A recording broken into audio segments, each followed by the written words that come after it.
ಇನ್ನು ಸರ್ಕಾರದ ವಿರುದ್ಧ ಆರ್ ಅಶೋಕ್ ವಾಗ್ದಾಳಿಯನ್ನ ನಡೆಸಿದ್ದಾರೆ. ಹಿಂದೂಗಳನ್ನ ಮಟ್ಟ ಹಾಕೋದಕ್ಕೆ ಒಂದು ಹೊಸ ಟಾಸ್ಕ್ ಫೋರ್ಸ್ ಅನ್ನ ರಚನೆ ಮಾಡಿದೆ ಕಾಂಗ್ರೆಸ್ ಸರ್ಕಾರ ಅಂತ ಹೇಳಿ. ಹಿಂದೂಗಳ ಮಟ್ಟ ಹಾಕೋದಕ್ಕೆ ಟಾಸ್ಕ್ ಫೋರ್ಸ್ ಅನ್ನ ರಚನೆ ಮಾಡಿದೆ ಕಾಂಗ್ರೆಸ್ ಸರ್ಕಾರ. ವಿಪಕ್ಷ ನಾಯಕ ಆರ್ ಅಶೋಕ್ ವಾಗ್ದಾಳಿಯನ್ನ ನಡೆಸಿದ್ದಾರೆ. ಕಲ್ಲಡ್ಕ ಪ್ರಭಾಕರ್ ಭಟ್, ಅರುಣ್ ಪುತ್ತಿಲ ಮೇಲೆ ಕೇಸ್ ಹಾಕಿದೆ. ಮುಸ್ಲಿಂ ಓಲೈಕೆಗೆ ಟಾಸ್ಕ್ ಫೋರ್ಸ್ ರಚನೆ ಮಾಡಿದ್ದಾರೆ. ಮುಸ್ಲಿಮರ ಓಲೈಕೆಗೆ ಹೋದ್ರೆ ಇನ್ನಷ್ಟು ಗಲಾಟೆ ಆಗುತ್ತೆ. ಈ ರೀತಿ ಮಾಡಿದ್ರೆ ಸರ್ಕಾರ ಬಹಳ ದಿನ ಇರಲ್ಲ. ಸರ್ಕಾರದ ಅರ್ಧ ಆಯಸ್ಸು ಮುಗಿದಿದೆ. ಸರ್ಕಾರದ ವಿರುದ್ಧ ವಿಪಕ್ಷ ನಾಯಕ ಅಶೋಕ್ ವಾಗ್ದಾಳಿಯನ್ನ ನಡೆಸಿದ್ದಾರೆ ನೋಡಿ. ಈ ರಾಜ್ಯದಲ್ಲಿ ಕಾನೂನು ಸುವ್ಯವಸ್ಥೆ ಹಾಳಾಗಿ ಆಗಲೇ 2 ವರ್ಷ ಆಗೋಗಿದೆ. ಈಗೇನೋ ಟಾಸ್ಕ್ ಫೋರ್ಸ್ ಮಾಡ್ತಾ ಇದ್ದಾರೆ. ಅದಕ್ಕೆ ಒಂದು ಟಾಸ್ಕ್ ಫೋರ್ಸ್ ಅನ್ನು ಮಾಡಿ ಹಿಂದೂಗಳನ್ನು ಮಟ್ಟ ಹಾಕಕ್ಕೆ ಮಾಡ್ತಾ ಇರೋ ಟಾಸ್ಕ್ ಫೋರ್ಸ್ ಅಷ್ಟೇ ಇದು. ಈಗಾಗಲೇ ಶುರು ಮಾಡಿದ್ದಾರೆ. ಕಲ್ಲಡ್ಕ ಪ್ರಭಾಕರ್ ಭಟ್ಟರ ಬಗ್ಗೆ ಅವ್ರ ಮೇಲೆ ಕೇಸ್ ಹಾಕ್ತಾ ಇದ್ದಾರೆ. ಕಾರ್ಯಕರ್ತರು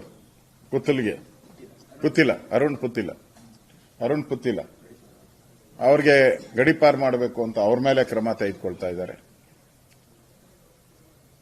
ಬೇರೆ ಬೇರೆ ಹಿಂದೂ ಕಾರ್ಯಕರ್ತರನ್ನ ಹುಡುಕಿ ಕೇಸ್ ಹಾಕುವಂಥದ್ದು. ಅಂದ್ರೆ ಮುಸ್ಲಿಮರನ್ನ ಓಲೈಕೆ ಮಾಡಬೇಕು ಅನ್ನೋದು ಒಂದೇ ಒಂದು ಕಾರಣಕ್ಕೋಸ್ಕರ ಈ ಒಂದು ಟಾಸ್ಕ್ ಫೋರ್ಸ್ ಅನ್ನ ಮಾಡಿದ್ದಾರೆ ಅವರು.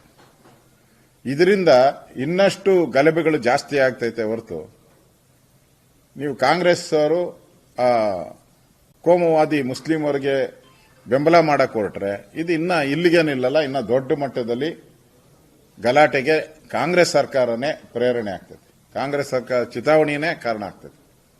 ಅದರಿಂದ ಸೌಹಾರ್ದ ವಾತಾವರಣ ಮಾಡಿಸೋದ್ರ ಬದಲು ಇನ್ನಷ್ಟು ಕೆರಳುವ ರೀತಿ ನಿಮ್ಮ ನಡೆನುಡಿಗಳಿದೆ. ಹಿಂದೂ ಕಾರ್ಯಕರ್ತರ ಮೇಲೆ ಕೇಸ್ಗಳು ಹಾಕೋದು ಖಂಡನೀಯ. ಈ ತರ ನೀವು ಮಾಡಿದ್ರೆ ಬಹಳ ದಿನ ಇರಲ್ಲ. ನೀವು ಆಲ್ರೆಡಿ ಅರ್ಧ ಆಯುಸ್ ಮುಗ್ದೋಗಿದೆ ನಿಮ್ಗೆ. ಇನ್ನು ಅರ್ಧ ಆಯುಷೆ ಇರೋದು ಈ ಸರ್ಕಾರದ್ದು. ಇದೆಲ್ಲ ನಿಮ್ಗೆ ಮತ್ತೆ ರಿಪೀಟ್ ಆಗ್ತೈತೆ.